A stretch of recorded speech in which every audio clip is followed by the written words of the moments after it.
l'histoire de Gacy. Et bonjour à tous les amis pour une nouvelle vidéo. Cette fois-ci, c'est une histoire qui est très terrifiante comparée à la première. L'histoire de John Wayne Gacy, alias le clown, une personne qui a fait une dizaine de meurtres, qui a inspiré le tout premier Salo Clown et le film The Black Phone. Et maintenant, l'histoire commence. L'histoire n'est pas pour enfants, personnes sensibles aux enfants. Vous, s'il vous plaît, partez vite dehors. Si vous voulez rester, c'est pas de ma faute. Si vous avez peur, merci. Allez, l'histoire de John Wayne Gacy commence. John Wayne Gacy, qu'on va appeler Gacy le long de cette histoire, né le 17 mars 1942 à Chicago. Il est le cadet de la fratrie. Il a l'air de vivre une bonne vie en tant qu'enfant, mais il vivait l'enfer. Il se faisait tabasser et insulter par son père alcoolique, et quand sa mère s'interposait, il l'insultait. En primaire, avec un ami, il a touché. Je sais pas comment dire sans le faire sur la chaîne, alors je vais dire S. Et les parents étaient au courant. Et son père l'a fouetté avec un rasoir. Quelques années après, à 9 ans, il se fait V par un ami de la famille. Gacy n'a jamais dit à sa famille par peur de la réaction que son père va avoir. Quand il est assez grand, il part de Chicago pour Las Vegas, travaille dans une morgue et commence à adopter un amour pour des cadavres, se fait renvoyer pour nécro. Il est retourné vivre à Chicago, devient chef d'une entreprise.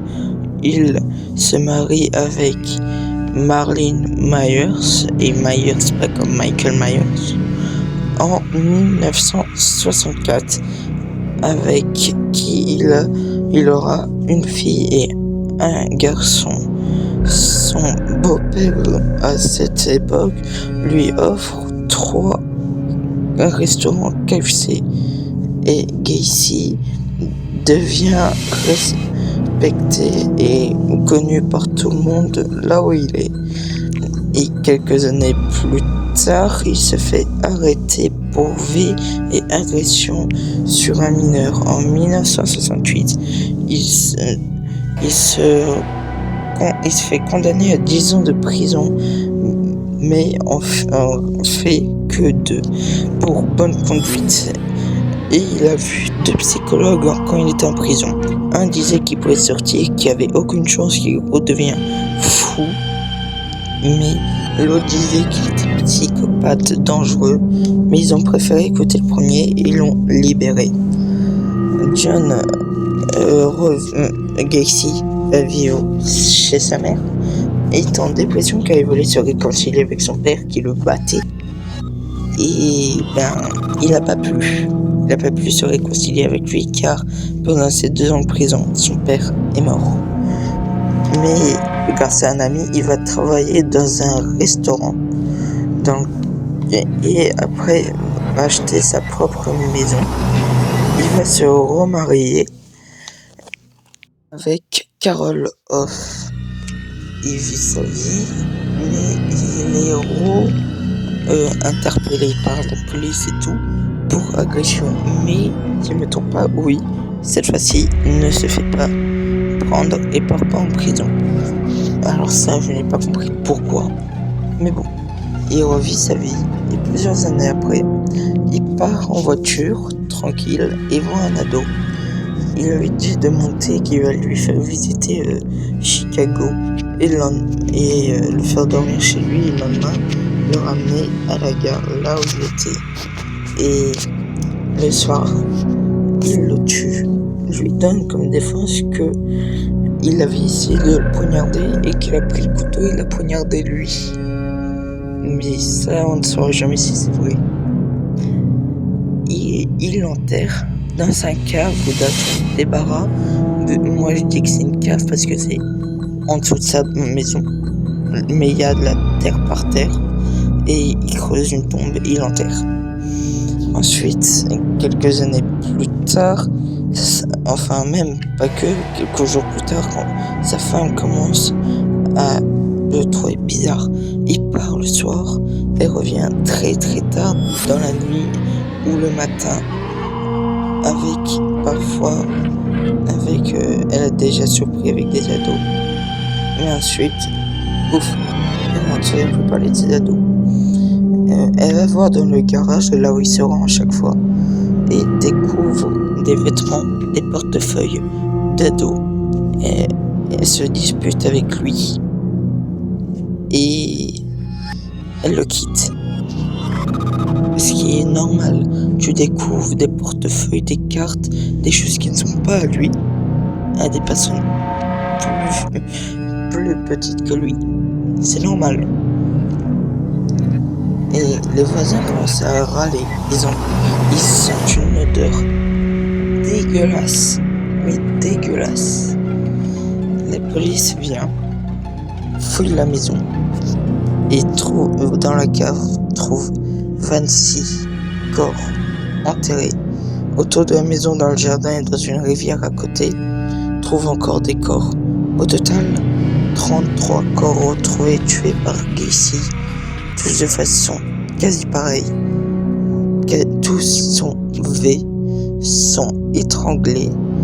Bon, il y en a qui sont brûlés, il y en a qui sont poignardés, il y en a qui sont noyés, tous de façon horrible. Et ça sur 33 corps. Et après les avoir tués, parfois il les revêt et ensuite les enterre. Il est condamné à peine de mort. Le 10 mai 1984, il est tué.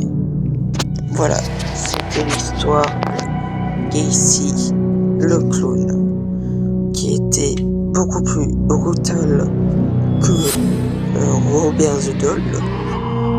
Cette histoire est l'une des histoires de criminels la plus connue des États-Unis.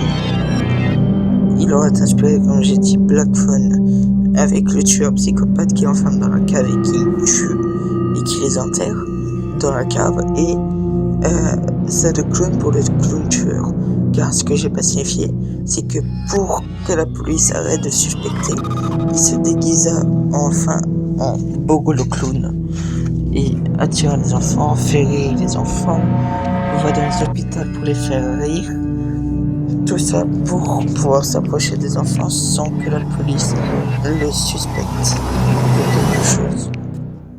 L'histoire était très violente, surtout que j'ai retiré beaucoup de détails pour pas me faire sauter la vidéo, parce que beaucoup de choses, je peux le dire sans me faire sauter la vidéo sans détail. Parfois, des personnes survivaient à son agression et revenaient chez lui pour continuer à avoir des rapports avec lui. L'histoire est dégueulasse, terrifiante. Vraiment, heureusement qu'il est mort. C'est la seule chose que je peux dire. Ce gars était taré et a fait 33 victimes, 33 corps. Et de ces 33, il y en a encore des victimes, mais qui étaient vivants, pas morts. Il a fait 33 meurtres d'ados et d'enfants.